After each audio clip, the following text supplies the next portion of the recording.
പിറ്റേന്ന് തന്നെ ഉണ്ണി എല്ലാവരോടും യാത്ര പറഞ്ഞ് പൊന്നിക്കരയിലേക്ക് തിരികെ പോകുന്നതിന് മുമ്പ് സുഭദ്രയെ മാറ്റി നിർത്തി ഒരു കാര്യം പറയുകയുണ്ടായി.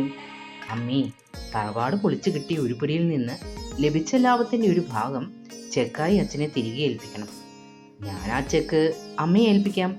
അമ്മ തന്നെ അച്ഛനത് കൊടുക്കണം. ഞാൻ കൊടുത്താൽ അദ്ദേഹം അത് വാങ്ങില്ല. അത് അമ്മ തന്നെ വേണം ചെയ്യാൻ. മോനെ, അതിന്റെ ആവശ്യമുണ്ടോ? അദ്ദേഹത്തിന് അത് വിഷമമാവില്ലേ എന്ന സുഭദ്രയുടെ ചോദ്യത്തിന് ഉണ്ണി മറുപടി ഉണ്ടായിരുന്നു. അമ്മേ, നമ്മൾ ഒരിടത്ത് നിന്ന് ഒരു ഉരുപ്പടി എടുക്കാൻ തയ്യാറായാൽ അതിനു വേണ്ട ഒരു തുക കണക്കാക്കി ആ വീട്ടുകാർക്ക് കൊടുക്കാറുണ്ട്. അങ്ങനെ കൊടുത്താൽ മാത്രമേ ആ ഉരുപ്പടി നമ്മുടെ സ്വന്തമാകുകയുള്ളൂ. അങ്ങനെ നമുക്ക് സ്വന്തമായ വസ്തുവിൽ നിന്ന് വസ്തുവകകൾ ഉണ്ടാക്കി വിറ്റ് കിട്ടുന്ന പൈസയെ നമ്മുടെ ലാഭമായി നമുക്ക് കണക്കാക്കാൻ പറ്റും. അല്ലാത്തതൊക്കെ യഥാർത്ഥ ഉടമസ്ഥനെ പറ്റിച്ചുണ്ടാക്കിയ ലാഭമായിട്ടല്ലേ മനസ്സിലാക്കാൻ സാധിക്കുകയുള്ളൂ. അതുകൊണ്ട് ആ വീടിന്റെ ഉടമസ്ഥനായ അദ്ദേഹത്തിന് ഈ തുകയെങ്കിലും കൈമാറിയേ പറ്റൂ. അമ്മ ഈ ചെക്ക് അദ്ദേഹത്തെ ഏൽപ്പിക്കൂ. അദ്ദേഹം ഇത് സ്വീകരിച്ചില്ലെങ്കിൽ സാരമില്ല, അത് അമ്മ തന്നെ സൂക്ഷിച്ചാൽ മതി. നീ അങ്ങനെയാണ് ചിന്തിക്കുന്നതെങ്കിൽ ഞാനിത് അദ്ദേഹത്തിന് കൊടുക്കാം. അദ്ദേഹം എന്താണെന്ന് വെച്ചാൽ ചെയ്യട്ടെ. പക്ഷേ ഇത് നീ തന്നെ നൽകുന്നതായിരുന്നു ശരി. വേണ്ടമ്മേ, അത് ഞാൻ നൽകിയത് ശരിയാവില്ല. അമ്മയ്ക്കത് പറഞ്ഞാൽ മനസ്സിലാകുമോ എന്നും എനിക്കറിയില്ല. പിന്നെ എനിക്കൊരു കാര്യം കൂടി പറയാനുണ്ട്. ഇതിൻ്റെ ബാക്കി തുകയ്ക്ക് ഒതുങ്ങുന്ന ഒരു കാർ വാങ്ങണം. ഗോകുലിൻ്റെ കാറുമായാണ് ഞാൻ എപ്പോഴും വരികയും പോവുകയും ചെയ്യുന്നത്. അവർക്കതൊന്നും ഒരു ബുദ്ധിമുട്ടില്ല എന്ന് എനിക്കറിയാമെങ്കിലും നമുക്ക് സ്വന്തമായിട്ടൊരു വാഹനം ഉള്ളത് നല്ലതല്ലേ? ഒത്തിരി വലുതൊന്നും വേണ്ട, നമുക്ക് സഞ്ചരിക്കാവുന്ന ചെറിയൊരു വണ്ടിയാണ് എൻ്റെ മനസ്സിൽ. ഞാനിത് നിന്നോട് പറയണമെന്ന് ഓർത്തിരിക്കുന്ന ഒരു കാര്യമാണ്. എന്താണെന്ന് വെച്ചാൽ വേണ്ടതുപോലെ ചെയ്തോളൂ. ഇക്കാര്യം ഗോവിന്ദേട്ടനോടൊന്ന് സംസാരിക്കുന്നത് നല്ലതായിരിക്കും. അദ്ദേഹത്തിന് മനസ്സിൽ വേണ്ടമ്മേ, ആരെയും അധികം ബുദ്ധിമുട്ടിക്കാതിരിക്കുന്നതാണ് എപ്പോഴും നല്ലത്. അത് അച്ഛനാണെങ്കിൽ കൂടിയും ഞാൻ അദ്ദേഹത്തോട് പറയും കാർ എടുത്തതിന് ശേഷം. ഇപ്പോൾ ഞാൻ പറഞ്ഞാൽ ആ കാർ വാങ്ങിച്ചു തരാൻ അദ്ദേഹം തയ്യാറാവും. അത് വേണ്ടെന്ന്, അത് ശരിയാവില്ല. നമ്മുടെ അധ്വാനത്തിൻ്റെ ഫലം കൊണ്ടുണ്ടാക്കുന്ന ഒരു മുതലിനെ നമ്മുടെ ജീവിതത്തിൽ വിലപ്പെട്ടതാവാൻ സാധിക്കുകയുള്ളൂ. ആ, നീ എന്താന്ന് വെച്ചാൽ ചെയ്യൂ. ഇതിനൊന്നും അഭിപ്രായം പറയാൻ ഞമ്മയ്ക്കറിയില്ല. നിനക്ക് സ്വഭാഭിമാനം നന്നായി ഉണ്ടെന്ന് എനിക്ക് മനസ്സിലായി. അതൊരു കണക്കിന് നല്ലതുമാണ്. ഇന്നലെ പെയ്ത മഴയ്ക്ക് കിളിർത്ത തകരയാകാൻ പാടില്ലല്ലോ നമ്മൾ, അല്ലേ? അപ്പോഴെൻ്റെ അമ്മയ്ക്ക് കാര്യങ്ങളൊക്കെ മനസ്സിലായി. എനിക്കത് മതി. ഇനി എന്നാ അകത്തിരിക്കുന്ന ആളോട് കൂടി കാര്യങ്ങളൊന്നും മയത്തിൽ മനസ്സിലാകുന്ന രീതിയിൽ ഒന്ന് ബോധിപ്പിച്ചു കൊടുത്താൽ മാത്രം മതി. ആർക്കും അങ്ങോട്ടും വേണ്ട തട്ട്, ഇങ്ങോട്ടും വേണ്ട തട്ട്. ഞാൻ ശ്രമിക്കാടാ. അല്ല, ഇനി നീ എന്നാണ് തിരികെ വരുന്നത്? എനിക്ക് പൊന്നിക്കരയിലേക്ക് വരണമെന്ന് ആഗ്രഹമുണ്ട്. എൻ്റെ കുഞ്ഞിനെ കാണണമെന്ന് എനിക്ക് വല്ലാതെ മോഹം തോന്നുന്നു. ഇനി നീ വരുമ്പോൾ അവരെ ഒന്ന് കൊണ്ടുവരുമോ? ഇനി പൊന്നിക്കര പോരുമല്ലേ വരാൻ പോകുന്നത്. അപ്പോഴേക്കും ഞാൻ വരാം. അമ്മയെ കൂട്ടിക്കൊണ്ടും പോകാം. പിന്നെ വരുമ്പോൾ കൊച്ചിനെ കൊണ്ടുവരാൻ പറ്റുമോ എന്ന് ഞാൻ നോക്കട്ടെ. ഇത് അമ്മയുടെ മാത്രം ആഗ്രഹമല്ല എന്ന് എനിക്കറിയാം. പോടാ, ഒന്ന് കളിയാക്കാതെ. നിന്റെ അച്ഛനും കാണില്ലേ തൻ്റെ കൊച്ചുമകനെ ഒന്ന് കാണാൻ? അദ്ദേഹം അത് നമുക്ക് മനസ്സിലാക്കണ്ടേടാ. എനിക്കെല്ലാം മനസ്സിലാവുന്നുണ്ടേ. ഇപ്പോൾ പൊന്നിക്കരക്കാരി ഇവൾ തൃശ്ശൂർക്കാരിയായ പോലെയായി. ഇനിയിപ്പോൾ തിരികെ വരവൊക്കെ ഉണ്ടാവുമോ ആവോ? അതോ വല്ലപ്പോഴും വന്നും പോയിരിക്കാനുള്ള പ്ലാൻ വല്ലതും ആണോ? ഉണ്ണി, നീ എന്ത് അർത്ഥത്തിലാണ് നീ ഇങ്ങനെ പറയുന്നത്? എൻ്റെ പൊന്നിക്കര വിട്ട് എനിക്കിവിടെ ജീവിക്കാൻ സാധിക്കുമെന്ന് നിനക്ക് തോന്നുന്നുണ്ടോ? നിന്റെ അച്ഛന് വയ്യാതായത് കൊണ്ടല്ലടാ ഞാനിവിടെ വന്ന് നിൽക്കുന്നത്. പിന്നെ നീ ഇപ്പോൾ എന്നെ കൂട്ടിക്കൊണ്ട് പോകുന്നത് എനിക്ക് സമ്മതക്കുറവൊന്നുമില്ല. ആ മനുഷ്യൻ കുറച്ചുകൂടി ഒന്ന് മെച്ചമാവട്ടെ എന്ന് കരുതിയാണ് ഞാനൊപ്പം നിൽക്കുന്നത്. അതും ആ നന്ദിത കൊച്ചുകൂടി പറഞ്ഞിട്ടാണ്. അല്ലാതെ എൻ്റെ പൊന്നു, ഞാനൊരു തമാശ പറഞ്ഞതല്ലേ. എന്തായാലും ശരി, ഞാൻ പോയിട്ട് വരാം. അച്ഛനോട് കൂടി ഒന്ന് പറഞ്ഞേക്കൂ ഞാൻ പോയെന്ന്. അദ്ദേഹം മയങ്ങുമായിരിക്കുമല്ലേ? ആ, രാവിലത്തെ ഭക്ഷണത്തിന് ശേഷമുള്ള മരുന്ന് കഴിച്ചു കഴിഞ്ഞാൽ കുറച്ചു നേരം ഒന്ന് മയങ്ങും. എന്നാൽ പിന്നെ ഞാൻ പോയിട്ട് വരാം. പിന്നെ അമ്മയുടെ ആരോഗ്യമൊക്കെ ശ്രദ്ധിച്ചു കൊള്ളണം. എന്തെങ്കിലും ബുദ്ധിമുട്ടോ വിഷമമോ ഉണ്ടായാൽ എന്നെ വിളിച്ചാൽ മതി. ഞാൻ പെട്ടെന്ന് തന്നെ വന്നോളാം അമ്മയെ കൂട്ടിക്കൊണ്ടു പോകാൻ. ഉണ്ണി യാത്ര പറഞ്ഞു പോകുന്നത് നോക്കി സുഭദ്ര ഏറെ നേരം അവിടെ തന്നെ നിന്നു. എന്നിട്ടൊരു ദീർഘനിശ്വാസം എടുത്ത് അകത്തെ മുറിയിലേക്ക് പോയി. ഗോവിന്ദൻ മയങ്ങുകയാണ്. അപ്പോഴും ഗോവിന്ദൻ മയക്കമുണർന്ന് എഴുന്നേറ്റപ്പോൾ സുഭദ്ര ഉണ്ണി നൽകിയ ചെക്ക് അയാളുടെ കയ്യിൽ വെച്ചു കൊടുത്തു. അയാൾ ആ ചെക്കിലേക്കൊന്ന് നോക്കിയ ശേഷം സുഭദ്രയെ നോക്കി. എന്താടോ ഇത്? ഇത്രയേ എനിക്കവൻ വില കൽപ്പിച്ചിട്ടുള്ളൂ ഇപ്പോഴും, അല്ലേ? ഒരു അന്യനെ പോലെ. ഗോവിന്ദേട്ടൻ അങ്ങനെ ഒന്നും കരുതണ്ട. അവൻ ഇത് അങ്ങനെ ഒന്നും കരുതി തന്നതല്ല. അവൻ പറയുന്നത് വീടിൻ്റെ ഉടമസ്ഥന് നൽകേണ്ട തുക നൽകിയില്ലെങ്കിൽ അത് അതുകൊണ്ട് ഉണ്ടാകുന്ന ഒരു ഉരുപ്പടിയുടെ ലാഭവും അവന് സ്വന്തമല്ല എന്നാണ്. അവന് ചെക്ക് അങ്ങയുടെ കയ്യിൽ തരാൻ ബുദ്ധിമുട്ടുള്ളത് കൊണ്ട് ഗോവിന്ദേട്ടൻ തരാൻ എന്നെ ഏൽപ്പിച്ചു. അത്രമാത്രം. ഇത് സ്വീകരിക്കണമെങ്കിൽ സ്വീകരിക്കാം, അല്ലെങ്കിൽ ഹാ അവനിത് എൻ്റെ കയ്യിൽ തന്നാലും തൻ്റെ കയ്യിൽ തന്നാലും അവൻ്റെ കയ്യിൽ തന്നെ ഇരുന്നാലും എല്ലാം അവന് തന്നെയുള്ളൂ. പിന്നെ അതോർത്ത് എനിക്ക് ബുദ്ധിമുട്ടേണ്ട കാര്യമില്ലല്ലോ. ആരുടെയും ഒരു ഔദാര്യം വേണ്ട എന്ന് മുഖത്തു നോക്കി പറഞ്ഞതിനേക്കാൾ ഭേദമല്ലേ ഇങ്ങനെ ഒന്ന് തരുന്നത്, അല്ലേ? അതല്ല ഗോവിന്ദേട്ടാ, അവന് സ്വന്തമായിട്ടൊരു കാറില്ല. അവൻ ഗൂഗിളിൻ്റെ കാറാണ് എടുത്തുകൊണ്ട് വരുന്നത്. നമ്മുടെ രാഘവേട്ടൻ്റെ മോനെ, ഉണ്ണിക്ക് അങ്ങോട്ടും ഇങ്ങോട്ടൊക്കെ യാത്ര ചെയ്യാൻ ഒരു വണ്ടി വാങ്ങാൻ അവൻ ഈ തുകയുടെ ബാക്കി കൊണ്ട് ഉപയോഗിക്കും. അങ്ങേക്കിപ്പോൾ കാര്യം മനസ്സിലായി കാണുമല്ലോ, അല്ലേ? പുത്തമ്പണക്കാരനായി എന്ന് നാട്ടുകാരെ കൊണ്ട് പറയിപ്പിക്കേണ്ട എന്ന് അവൻ്റെ മനസ്സിൽ. അവന് ചെറുപ്പം മുതലേ സ്വന്തം അധ്വാനം കൊണ്ട് രക്ഷപ്പെട്ട് ജീവിക്കണമെന്ന് ആഗ്രഹമുള്ള ആളാണ്. എൻ്റെ കുട്ടി ഒരുപാട് വിഷമിച്ചിട്ടുണ്ടേ. ചെറുപ്പത്തിൽ ജീവിക്കാൻ വേണ്ടി അവൻ ഒരുപാട് പാടുപെടുകയായിരുന്നു. വിവാഹം കഴിഞ്ഞ ശേഷം മായയുടെ വീട്ടുകാരെ കൂടി അവൻ ഏറ്റെടുക്കേണ്ടി വന്നു. അവൻ്റെ ചെലവുകൾ കൂടിക്കൂടി വന്നു. കിട്ടുന്നതോ തുച്ഛമായ വരുമാനമാണ്. ഇപ്പോഴാ എൻ്റെ കുട്ടി സ്വന്തം കാലിലൊന്ന് നിൽക്കാറായത്. കുറച്ചുനാൾ മുമ്പ് വരെ കുറുപ്പേട്ടനുണ്ടായിരുന്നു എല്ലാത്തിനും അവൻ്റെ ഒപ്പം. കുറുപ്പേട്ടൻ പോയപ്പോൾ ശരിക്കും ഒറ്റപ്പെട്ടത് ഉണ്ണിയായിരുന്നു. മഴക്കാലത്ത് പണിയും വേലയും ഒന്നുമില്ലാതെ പട്ടിണി കിടക്കേണ്ട സാഹചര്യം വന്നിട്ടുണ്ട് എനിക്കും എൻ്റെ മോനും. അപ്പോഴൊക്കെ എവിടുന്നെങ്കിലും തേടിപ്പിടിച്ച് കുറുപ്പേട്ടനാണ് എന്തെങ്കിലും വേവിക്കാൻ കൊണ്ട് തരുന്നത്. രാഘവേട്ടനും കുറേ സഹായിച്ചു, പൈസ തന്നും അല്ലാതെയുമൊക്കെ. ഓരോ ദിവസവും തള്ളി നീക്കിയ പാട് എനിക്ക് മാത്രമേ അറിയാമായിരുന്നുള്ളൂ. അവൻ സാഹചര്യം മനസ്സിലാക്കി ജീവിക്കാൻ സാധിച്ചു എന്നുള്ളത് തന്നെ എൻ്റെ പൊന്നിക്കരി അമ്മയുടെ കാരുണ്യമായിട്ടാണ് ഞാൻ കരുതുന്നത്. എല്ലാം മറന്ന കാര്യമാണ് ഗോവിന്ദേട്ട. ഓർത്താൽ സങ്കടപ്പെടാത്ത ഒരു നിമിഷം പോലും ഇല്ലായിരുന്നു എനിക്ക്. സങ്കടം കൊണ്ട് നിറഞ്ഞു വന്ന കണ്ണുകൾ അവൾ സാരി തലപ്പ് കൊണ്ട് തുടച്ചു. എല്ലാം കേട്ട് നിർവികാരനായി ഇരിക്കുകയാണ് ഗോവിന്ദൻ. എല്ലാം തനിക്ക് പറ്റിയ തെറ്റിൻ്റെ ഭാഗമാണല്ലോ എന്ന് ആലോചിച്ചപ്പോൾ അയാൾക്കും നെഞ്ചുപൊടിയുന്ന വേദനയുണ്ടായി. സുഭദ്ര എന്നോട് ക്ഷമിക്കു സുഭദ്രേ, എല്ലാം ഞാൻ കാരണമാണെന്ന് ആലോചിക്കുമ്പോൾ. ഇനി അങ്ങനെ ഒന്നും ചിന്തിക്കേണ്ട ഗോവിന്ദേട്ട. അതെല്ലാം നടക്കേണ്ടതായിരുന്നു. അതൊക്കെ നടന്നു കഴിഞ്ഞു. നമ്മുടെ ജീവിതം നമ്മളല്ലല്ലോ തീരുമാനിക്കുന്നത്. നമ്മൾ അങ്ങനെ പുഴയുടെ ഒഴുക്ക് പോലെ ഒഴുകിക്കൊണ്ടിരിക്കും. ജീവിതം ഒരു പുഴ പോലെയാണെന്നാണ് കുറുപ്പേട്ടൻ പറയാറ്. അവർ അങ്ങനെ പരസ്പരം സങ്കടപ്പെട്ടും സമാധാനിച്ചും കുറേ നേരം ഇരുന്നു. കുറച്ചു കഴിഞ്ഞപ്പോൾ നന്ദിതയുടെ അമ്മ അവിടെ വന്നു.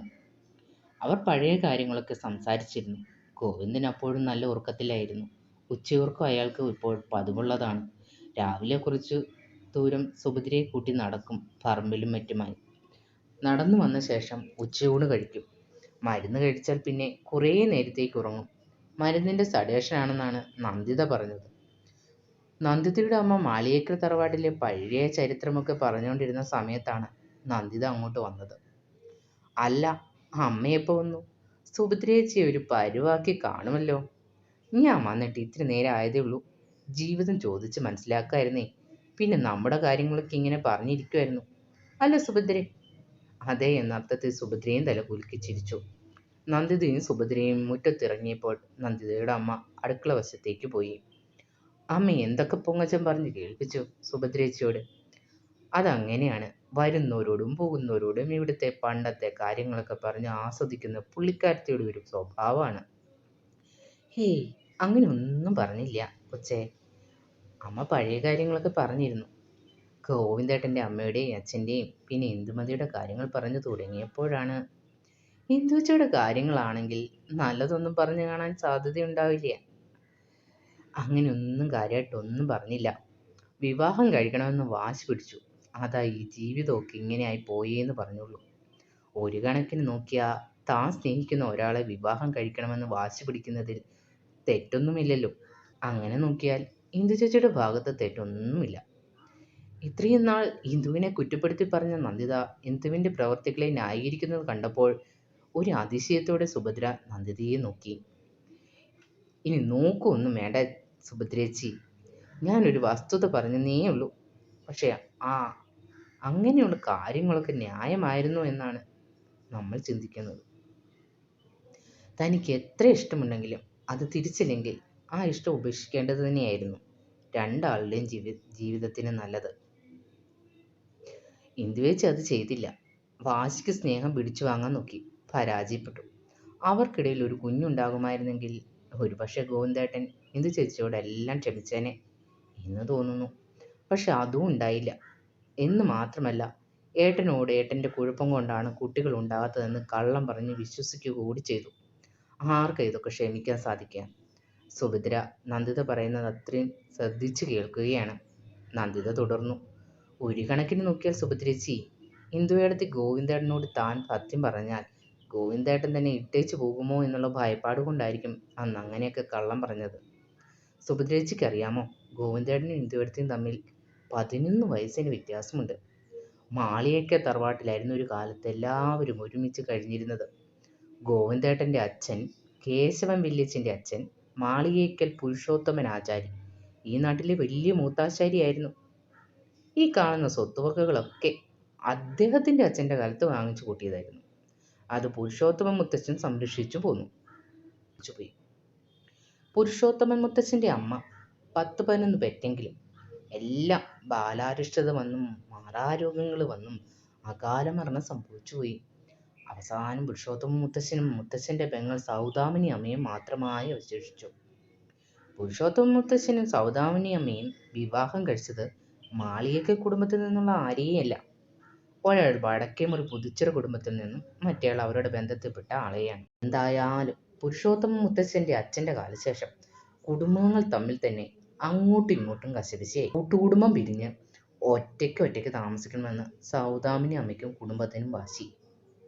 പുരുഷോത്തമൻ മുത്തച്ഛൻ്റെ അമ്മയുടെ കാലശേഷം സ്വത്തുക്കളെല്ലാം തുല്യമായി ഭാഗിച്ച് തറവാട് മുത്തച്ഛനും നൽകി താഴെ മാളിക എന്ന പേരിൽ മറ്റൊരു 4 കെട്ടും പണിത് സൗദാമിനി അമ്മയും കുടുംബവും താമസമാക്കി.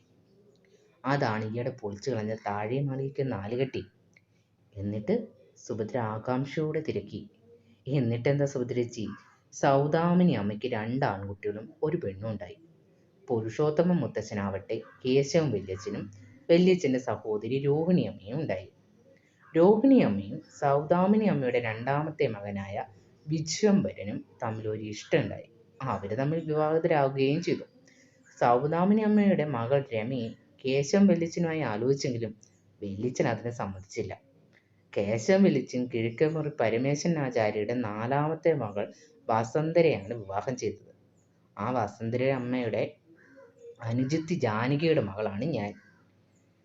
ബന്ധങ്ങളുടെ പോക്കുവഴി കേട്ട് ഒന്നും തന്നെ മനസ്സിലാക്കാൻ സാധിക്കാതെ അന്തം വിട്ട് നിൽക്കുകയാണ് സുഭദ്ര. സുഭദ്രയുടെ അന്തം വിട്ടുള്ള നിൽപ്പ് കണ്ടിട്ട് നന്ദിത ഒന്ന് പുഞ്ചിരിച്ചു. അവളെ ചേർത്ത് പിടിച്ച് നന്ദിത ഇങ്ങനെ പറഞ്ഞു, എൻ്റെ പൊന്നു സുഭദ്രേച്ചി, നമ്മുടെ ഗോവിന്ദേട്ടൻ്റെ അച്ഛൻ കേശവൻ വല്യച്ഛൻ്റെ പെങ്ങള് രോഹിണി അമ്മയുടെയും വിശ്വൻ മാമൻ്റെയും മകളാണ് ഇന്ദുവേച്ചി. ഇപ്പം മനസ്സിലായോ? മനസ്സിലായി എന്ന അർത്ഥത്തിൽ അവൾ തലകുലുക്കി. മതി, എന്നാ അത്രമാത്രം ഓർത്താൽ മതി. ഇന്ദു ചേച്ചിയുടെ ഏട്ടൻ സേതുവാണ് നമ്മുടെ ലക്ഷ്മിയെ വിവാഹം കഴിച്ചത്. ഗോവിന്ദേട്ടൻ്റെ പെങ്ങള് ലക്ഷ്മിയെ അവരുടെ ഏക മകള് ശ്രുതിലക്ഷ്മിയുടെ കല്യാണമാണ് അന്ന് പൊന്നിക്കരയിൽ നടന്നത്. അതൊക്കെ സുഭദ്രേച്ചിക്ക് അറിയാലോ. അറിയാമെന്ന അർത്ഥത്തിൽ സുഭദ്ര തലകുലുക്കുകയും, ഈ സേതുവും ഇന്ദുമതിയും തമ്മിൽ നല്ല പ്രായവ്യത്യാസം ഉണ്ടല്ലോ. അതെ, അവർ തമ്മിൽ 12 വയസ്സിന് വ്യത്യാസമുണ്ട്. ഇന്ദുവിന് 4 വയസ്സുള്ളപ്പോഴോ മറ്റോ ആണ് ഞാൻ ജനിക്കുന്നത് എന്ന് തോന്നുന്നു. ലക്ഷ്മി ചേച്ചിക്ക് അന്ന് 6-7 വയസ്സുണ്ട്. പുരുഷോത്തമൻ മുത്തച്ഛൻ്റെ മരണശേഷമാണ് ഇന്ദു ജനിച്ചത്. ഇന്ദുവിന് 2-2.5 വയസ്സുള്ളപ്പോൾ സൗദാമിനി അമ്മയും മരിച്ചു. എന്തായാലും അവരുടെ കാലശേഷം കേശവൻ വല്യച്ഛനും രോഹിണി അമ്മയും നല്ല ലോഹിതി തന്നെയാണ് പോയത്. സൗദാമിനി അമ്മയുടെ മകൾ രമചേച്ചിക്ക് സേതുവിനെ തൻ്റെ മോളെ കൊണ്ട് വിവാഹം കഴിപ്പിച്ചാൽ കൊള്ളാമെന്നുണ്ടായിരുന്നു. പക്ഷേ സേതുവേട്ടൻ സമ്മതിച്ചില്ല കേട്ടോ. സേതുവേട്ടന് ലക്ഷ്മി ചേച്ചിയായിരുന്നു ഇഷ്ടം. അതിൻ്റെ ഒരു ഇഷ്ടക്കേടും കാര്യങ്ങളൊക്കെ രമചേച്ചി കാണിക്കുകയും ചെയ്തു. പിന്നെ തറവാടുമായിട്ട് രമചേച്ചി ഒരു ബന്ധവും സൂക്ഷിക്കാൻ തയ്യാറല്ലായിരുന്നു. തറവാടിൻ്റെ അവകാശം ചോദിക്കുകയും പ്രശ്നങ്ങളൊക്കെ ഉണ്ടാക്കിയപ്പോൾ രമചേച്ചിക്കുള്ള തറവാട് വിധത്തിനൊത്തൊരു ഭാഗം കണക്കാക്കി കാശായി കൊടുത്തു. പിന്നെ ഇങ്ങോട്ടുള്ള വരവും പോക്കും ഒക്കെ അങ്ങ് ആൾ കുറച്ചു. വല്ല കല്യാണമോ നൂലുകെട്ടോ വരുമ്പോൾ ചടങ്ങിന് പങ്കെടുത്തിട്ട് മടങ്ങിയായി പതിവ്. അപ്പോൾ നന്ദിത, തറവാട് ഗോവിന്ദേട്ടൻ്റെ അച്ഛൻ്റെ പേരിലല്ലായിരുന്നോ? പിന്നെ എങ്ങനെ വസന്തരാമയുടെ പേരിലായി? അല്ല, വസന്തരാമ എൻ്റെ പേർക്ക് തറവാട് എഴുതി വെച്ചെന്ന് എല്ലാവരും പറഞ്ഞു കേട്ടേ, അതുകൊണ്ട് ചോദിച്ചതാ. ആ, അതാ ഞാൻ പറഞ്ഞു വരുന്നത്. രമചേച്ചി തൻ്റെ വീതം ചോദിച്ചു വഴക്കുണ്ടാക്കിയത് ഒക്കെ കേശവൻ വല്യച്ഛന് ഭയങ്കര സങ്കടമായി. കൊടുക്കാവുന്നതിൻ്റെ പരമാവധി എല്ലാവരും കൊടുത്താണ് രമചേച്ചിനെ കെട്ടിച്ചു വിട്ടത്. മാളിയേക്കൽ ആണുങ്ങളെല്ലാവരും കിടന്ന് നന്നായി കഷ്ടപ്പെട്ടിട്ടാ ഈ സ്വത്തും പണവും ഒക്കെ അതുപോലെ നിലനിർത്തുന്നത്. കേശവൻ വല്യച്ഛനും ഭയങ്കര കഠിനാധ്വാനിയായിരുന്നു. 100-150 പണിക്കാരെങ്കിലും ഉണ്ടായിരുന്നു തറവാട്ടിൽ. പണിക്കാർക്കുള്ള ആഹാരം ഇവിടുന്ന് തന്നെയായിരുന്നു. അതിനായി 4-5 പേർ വേറെയും ഉണ്ടായിരുന്നു. തച്ചുപണിയായിരുന്നല്ലോ. തച്ചുഴപ്പിയ കാശ് കയ്യിൽ നിന്ന് പോകുന്ന വല്യച്ഛൻ പറയാറ്. അത്രയ്ക്ക് ശ്രദ്ധിച്ചാ വല്യച്ഛൻ കാര്യങ്ങളൊക്കെ നീക്കിക്കൊണ്ടിരുന്നത്. നാളെ ഒരിക്കൽ രോഹിണി അമ്മയും തറവാടിൻ്റെ അവകാശം ചോദിച്ചു വന്നാലോ എന്ന് കരുതി വല്യച്ഛൻ കാണിച്ചൊരു ബുദ്ധിയാണ് വസന്തരാമയുടെ പേരിലേക്ക് തറവാട് വീട് അങ്ങ് എഴുതി വെച്ചത്. മനുഷ്യൻ്റെ കാര്യമല്ലേ, നാളെ തനിക്കെന്തെങ്കിലും സംഭവിച്ചാൽ വസന്തരാമ വഴിയാധാരമാവല്ലേ എന്ന് കരുതി പുള്ളി അങ്ങ് ചെയ്തതാ. ഇന്ദുവേടത്തിയായിട്ടുള്ള കല്യാണത്തിന് സത്യത്തിൽ വസന്തരാമയ്ക്കോ കേശവൻ വല്യച്ഛനോ ഒന്നും ഇഷ്ടമല്ലായിരുന്നു. ഇന്ദുവേടത്തിയുടെ ഒറ്റ നിർബന്ധമാണ് ഈ കല്യാണം.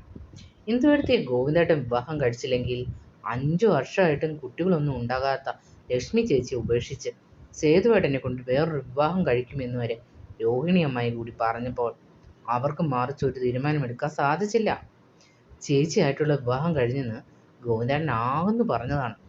അതുകൂടാതെ ഇവിടെ വന്ന് കുറുപ്പേട്ടനും രാഘവേട്ടനും കൂടി വന്ന് പറഞ്ഞപ്പോൾ അവർക്ക് വിശ്വാസമായതുമാണ്. പക്ഷെ അവർക്ക് രണ്ടാൾക്കും ഒന്നും ചെയ്യാൻ സാധിക്കായിരുന്നില്ല. അതിൻ്റെ ഒരു വിഷമപ്പുറത്തു കൂടിയാണ് വസന്തരാമ ചേച്ചിയുടെ പേർക്ക് ആ തറവാട് എഴുതി വെച്ചത്. എന്തെങ്കിലും എപ്പോഴെങ്കിലും ഇത് കൈമാറണമെന്ന് എല്ലാവരെയും പറഞ്ഞ് ബോധ്യപ്പെടുത്തിയിട്ടുമുണ്ട്. ഓ, നഷ്ടപരിഹാരമല്ലേ? സുഭദ്ര ഒന്ന് പുച്ഛിച്ചു ചിരിച്ചു. ഹേയ്, അങ്ങനെയൊന്നും ചേച്ചി കണക്കാക്കണ്ട. വസന്തരാമ ഒരു പാവമായിരുന്നു. എൻ്റെ ബന്ധു ആയതുകൊണ്ട് പറഞ്ഞതല്ല.